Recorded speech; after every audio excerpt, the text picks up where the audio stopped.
Hello everyone, today we are going to start a new topic, antepartum hemorrhage of the obstetrics subject. Okay, so first of all, let's understand what is antepartum hemorrhage.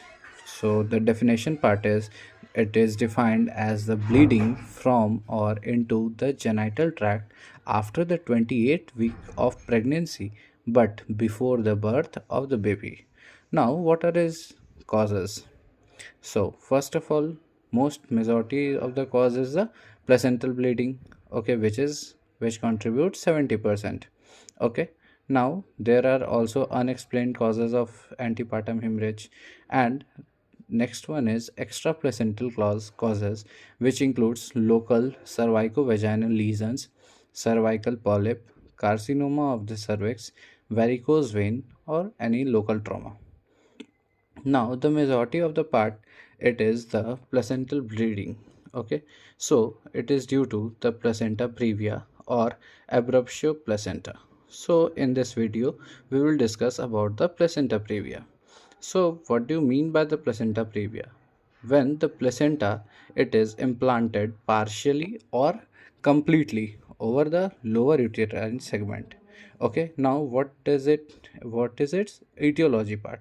Now one third of the cases of the antepartum hemorrhage, it is due to only the placenta previa. Okay, now what are the risk factors of it? So the 80% of the cases, there is case of multiparous woman, it is seen in the multiparous woman, and its incidence increases beyond the age of 35 years, or any in the case of multiple pregnancy.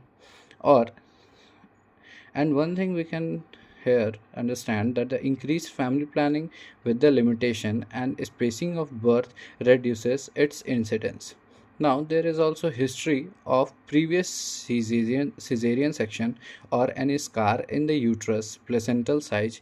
Smoking also causes placental hypertrophy, which also causes antepartum hemorrhage.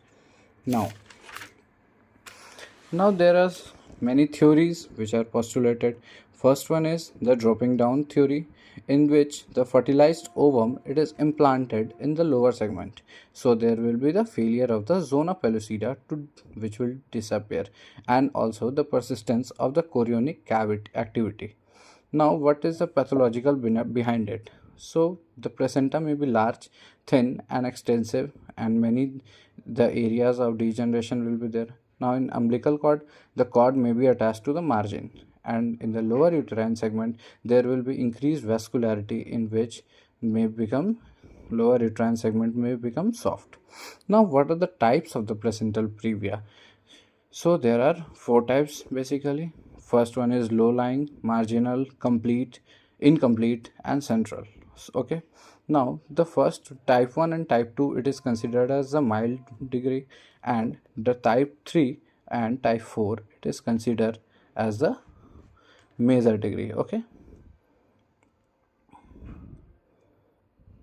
So guys, so the type 2 placenta previa, it is also known as the dangerous placenta previa. Now why does it called or so known as? So because of the curved birth canal, the majority of the thickness of the placenta lies over the sacral promontory. Okay, and the placenta likely to be compressed, or in the chance of the cord compression. Now what are the clinical factors of it? So the clinical factors, the majority of the thing is that there will be vaginal bleeding, which will be sudden onset, painless, and apparently causeless and recurrent. Now what are the examination? So in the abdominal examination, there will be size of uterus, it is proportionate to the period of gestation. Okay, and the uterus feels relaxed, soft, and elastic, and there will be persistence of malpresentation like breech, and the head will be floating. Okay, now fetal heart sound, it is also present. Now what will be the vulva inspection? There will be inspection, it is done whether bleeding is occurring or not. Now for the confirmation of the diagnosis, there will be localization of the placenta, through which we can confirm through the transabdominal ultrasonography, transvaginal ultrasonography, transperineal ultrasonography, and for better diagnosis of the placenta previa, MRI is also done, which is magnetic resonance imaging. Now, in the transabdominal ultrasound, the accuracy it is after the 38 week of pregnancy, and for false positive result can also be seen in the cases in which there is the bladder is full or there is a contraction of the myometrial, and poor imaging it is seen when there is a obesity in the maternal side. Okay, now double setup examination is a like vaginal examination, and what are the indication of that vaginal examination? It is in it is done in the case when there is inconclusive USG report and the USG revealed type 1 placenta previa. Okay, what will be the differential diagnosis? It can be also abruptio placenta. What are the complication? Now the complication are shock, death, and during labor there will be early rupture of the membranes, cord prolapse, slow dilatation of the cervix, and the intrapartum hemorrhage. Now, what are the complications which will be seen in the fetus? There will be low birth weight and asphyxia and the intrauterine death. Okay, guys. Now, we we will see the management part.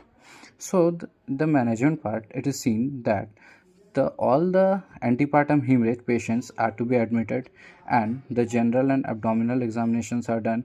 Assessment of blood loss, hemoglobin, hematocrit, ABO and RH group, resuscitation if necessary, or IV cannula is also done.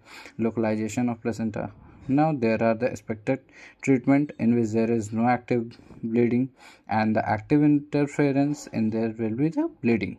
Okay, now if there is no active bleeding, in the case the pregnancy is less than 37 weeks, patient is stable hemodynamically and FHS reassuring, and the CTG, which is the cardiotocography, okay, it is reactive fetus.